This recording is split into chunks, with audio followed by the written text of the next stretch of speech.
Party के वोटों से जीतता है व्यक्ति, और पार्टी का वोट सत्य सत्य नहीं देखता। पार्टी का वोट कभी अच्छा बुरा नहीं देखता। पार्टी का वोट क्या देखता है? हमारी पार्टी का व्यक्ति है। जाति का वोट भी आज जाति समीकरण हो रहा है। जाति का व्यक्ति, जाति की वोटिंग हो जाए तो वो ये नहीं देखता है कि अच्छा है कि बुरा है, बस हमारी जाति का। और परिवारवाद हो जाए तो व्यक्ति कुछ भी नहीं देखेगा, बस ये देखेगा कि मेरे परिवार का। बस यही आज समाज में और धर्म में हो रहा है। आज कोई ब्रह्मचारी, जैसे आपके प्रश्न का, वे कुछ नहीं देखता, समाज ये देखती मेरी जाति का है। अब वो अच्छा है कि बुरा है, कैसे भी है, और वो भी अपनी जाति के बल पे जिंदा है। वो सबका क्यों नहीं हुआ? क्योंकि जाति कह दी, उसको पक्ष नहीं कहे, जाति में फूट नहीं डाले तो ब्रह्मचारी कोई रोटियों को नहीं पूछे। तो उसने भी क्या कर दिया कि अब अपनी रेपुटेशन तो है नहीं, अब ऐसा करो कि अपन जातिवाद का नारा ले लो, तो भारत देश जातिवाद के नाम से अंधा है, वो मेरी बात मान लेगा। इस समाज में हो रहा है, साधु भी समाज में हो रहे हैं। निर्दलीय साधु बनो, उसके लिए साधु को कोई पक्ष नहीं। सारा भारत हमारा है, सारे तीर्थ हमारे हैं, सारे मंदिर हमारे हैं, सारे साधक हमारे हैं, बस ये करना पड़ेगा।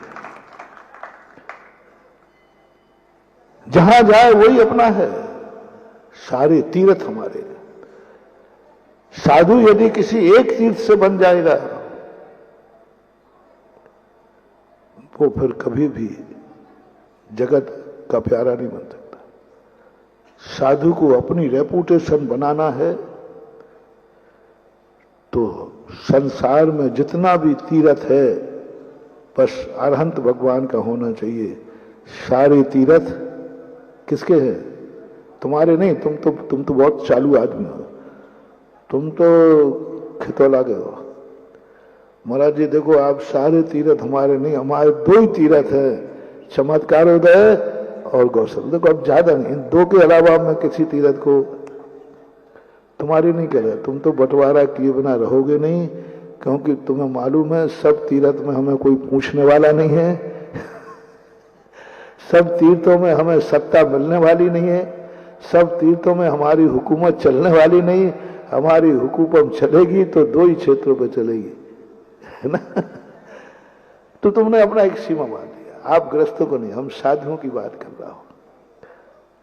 हम भी ऐसे ही कर लें। हम भी कोई एक क्षेत्र को मान ले तो वहां मेरी चलेगी जम के।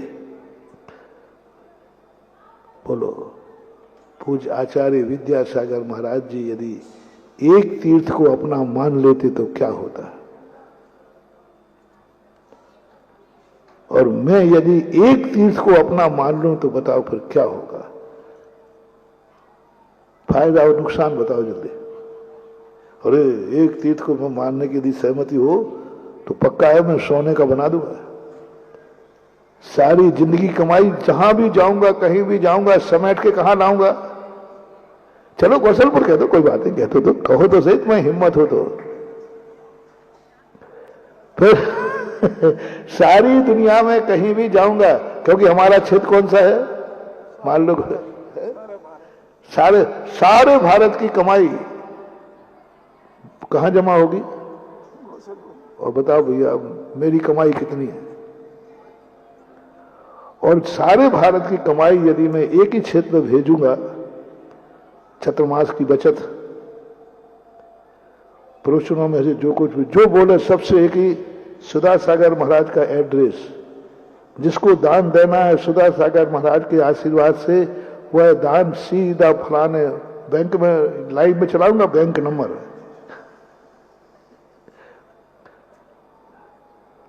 बन जाएगा क्षेत्र, अच्छा बनेगा। गोसलपुर खोले, गोसलपुर बन जाएगा। मैं गोसलपुर का होके रह जाऊं, एक क्षेत्र तो बन जाएगा महानुभाव, बहुत अच्छा बन जाएगा। लेकिन कल्पना करो दुनिया का क्या होगा। जिस क्षेत्र के पास महाराज ही नहीं होगा उस क्षेत्र का क्या होगा। मैं चाहता तो एक क्षेत्र को भी रूप दे सकता था, लेकिन मैंने कहा नहीं। मेरा सोच यही है, जहां पर दिगंबर जैन भगवान हैं, दिगंबर जैन का स्वरूप है, संसार के हर कोने का वो तीर्थ, वो मंदिर मेरा है। मैं क्यों नहीं थकता हूं, मैं क्यों नहीं थकता हूं। मुझे प्रतिदिन नया नया मंदिर मिलता है, नया नया क्षेत्र मिलता है। पुराने में थक जाओ। कटनी में था तब मेरा क्षेत्र कौन सा था, इस क्षेत्र में था। और बहोरी बंद आया तो, और अब गौशालपुर का है। अब बेटा ध्यान रखना, मैं किसी क्षेत्र से बनूं तो यहां की कमाई भी नहीं जाएगी। कितना आनंद आ रहा है देखो। हर व्यक्ति चाह रहा है, हर व्यक्ति मान रहा है महाराज मेरे यहां जाए, क्योंकि उसको मालूम है कि महाराज जहां जाएंगे उनकी कमाई वहीं मिलने वाली है। वो वहीं कुआं खोदेंगे, बाहर से तुम्हें आने नहीं दूंगा और यहां से बाहर जाने नहीं दूंगा।